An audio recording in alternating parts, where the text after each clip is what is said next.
मुख्यमंत्री जी तो पहले से दिन से बैकफुट पे हैं और उसका बड़ा सीधा कारण है कि जिन घोषणाओं को लेकर के राजस्थान में कांग्रेस की सरकार बनी, आपने उनमें से किसी वादे को पूरा नहीं किया। लगातार सत्ता का संघर्ष राजस्थान की जनता लगातार देख रही है। जिस समय डिलीवर करने का समय था उस समय एक व्यक्ति अड़ा हुआ था कि मैं कुर्सी पर बैठूंगा, दूसरा कह रहा था मैं हटाने का काम करूंगा। इस संघर्ष को लगा था। कोविड जैसे कालखंड में भी जब आम आदमी आपकी अपेक्षा कर रहा था और आपके विधायकों की कि वो जनता के साथ खड़े होंगे, उस समय आप 7 स्टार होटल में बैठ करके आप लोगों के चैनल अखबारों के माध्यम से कहीं कोई स्विमिंग पूल में स्विमिंग कर रहा था, कोई बैडमिंटन खेल रहा था, फुटबॉल खेल रहा था और नए नए तरह के व्यंजनों के फोटो छप रहे थे जो महात्मा आदमी के लगातार दिखाने का काम कर रहे थे कि क्या करें जनप्रति। कल प्रधानमंत्री आए, उसके तुरंत बाद यहाँ पर फ्यूल सरचार्ज की देर रात को घोषणा कर दी। क्या कहना है कि प्रधानमंत्री का यहाँ पर जनता से जुड़ाव हो रहा है, क्या उसका असर था? नहीं, दो विषय तो स्पष्ट रूप से हैं। एक तो कल मुख्यमंत्री जी ने कहा कि हम 100 यूनिट तक की मुफ्त बिजली देने का काम करेंगे। राजस्थान में सरकार को बने 4.5 साल हो गए। 4.5 साल में आपको ध्यान नहीं आया, ये वही अशोक गहलोत हैं, उन्हीं की सरकार है जिन्होंने कहा था कि हम राजस्थान में घोषणा पत्र में कहा था बिजली की कीमतों में किसी प्रकार की वृद्धि नहीं करेंगे। हमने देखा है कि 15 बार के आसपास तो उन्होंने फ्यूल चार्ज बढ़ा दिए, 6 बार बिजली की कीमतों में वृद्धि की, लगातार बिजली की कटौती जारी है, बिजली लोगों को मिल नहीं रही। इस सब में से अब वो कह रहे हैं कि हम बिजली की कीमतों में 100 यूनिट तक की बिजली माफ़ करने का। दो चीज़ का असर है, एक तो पता है कि हम जा रहे हैं और जाता हुआ बुझता हुआ दीपक लौ ज़्यादा देता है, इसलिए जाने के उसमें मुख्यमंत्री जी लगातार कोई ना कोई घोषणा कर रहे हैं कि जिसमें समय के आधार पर हम कुछ समय इसका राहत दे करके शायद जाने के रास्ते को बंद कर रहे हैं। और दूसरा टाइमिंग तो बहुत इंपॉर्टेंट है। कल प्रधानमंत्री जी की सभा और प्रधानमंत्री जी की सभा के तुरंत बाद इस बात की घोषणा, ये घोषणा तो बजट में हो गई थी, 1 अप्रैल से स्वाभाविक रूप से लागू हो जानी चाहिए। आपने अप्रैल और मई 2 महीने निकाल दिए और 2 महीने लोगों को लाभ नहीं दिया। जून से लेकर के सितंबर तक का आपके पास समय है, केवल 4 महीने का लाभ देकर के आप लगातार 4.5 साल तक लोगों को उनको निचोड़ते रहे, उनके ऊपर बर्डन डालते रहे, उनको पैसे का बिजली के बिल बढ़ाते रहे। उसकी चिंता नहीं, 4 साल लेकर के आप ताली बजवाने का काम कर रहे हो, श्रेय लेने का।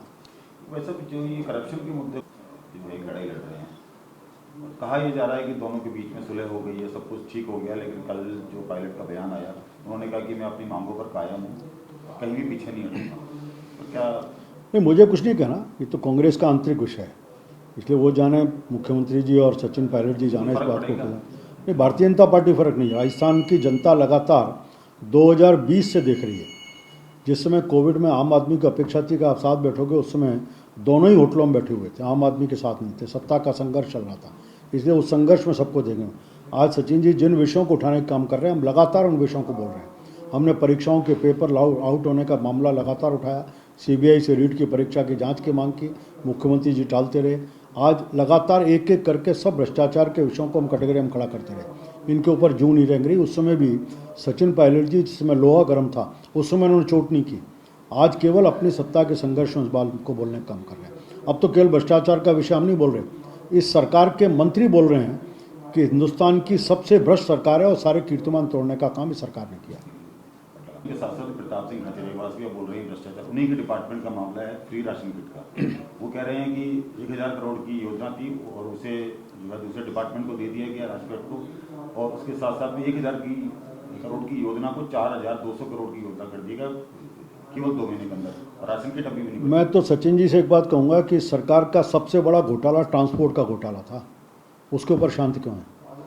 पहले भी साथ थे और आज भी खुद प्रताप सिंह जी इस बात को बताते हैं कि उस विभाग के मंत्री आप थे, मंत्री रहते हुए आपके में इतना बड़ा आपकी नाक के नीचे घोटाला हुआ, सीबीआई में जांच थी और उसके बाद आपने निष्ठा अपनी बदल दी। पहले निष्ठा कहीं और थी, जैसे ही वो घोटाला हुआ और फाइल दबाई मुख्यमंत्री जी ने, उसके बाद निष्ठा बदल गई, वक्तव्य बदल गए, बातें बदल गई और ये कोऑपरेटिव को देने के बाद फिर निष्ठाएँ बदली हैं। तो क्या फाइलों के हिसाब से, केस के नंबर के हिसाब से, केस के दर्जे के हिसाब से व्यक्तियों के साथ निष्ठाएँ बदलेंगी प्रताप जी की? बार बार निष्ठा बदलना है। लेकिन नुकसान तो जनता का ही हो रहा है ना, 25 मई को फ्री। ये तो पहली घटना नहीं है, इस सरकार को कोई डिलीवर नहीं करना, केवल घोषणा करनी है। इसलिए डिलीवरी किसी भी चीज़ की नहीं हो रही, चाहे कारण कोई भी हो।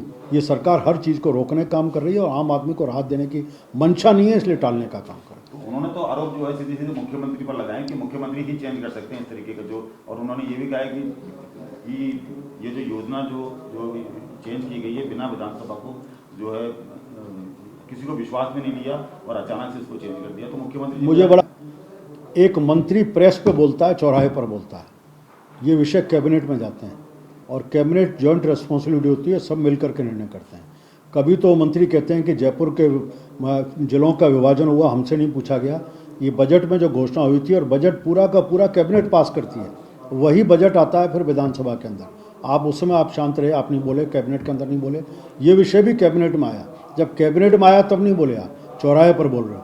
इसलिए सच्चाई क्या है जनता जानना चाहती है। क्या इस बात का दर्द आप मानते हैं कि जो खाद्य विभाग जो कि प्रताप सिंह जी के पास है, उन्हें ये टेंडर नहीं मिला, टेंडर दूसरे को दे दिया गया? नहीं, इसके कारण तो कोई ना कोई रहे होंगे, लेकिन निश्चित रूप से ये जो ट्रांसपेरेंसी का सिद्धांत है उसकी पूरी पालना होनी चाहिए, चाहे वो किसी का विभाग हो, उसकी पूरी पालना।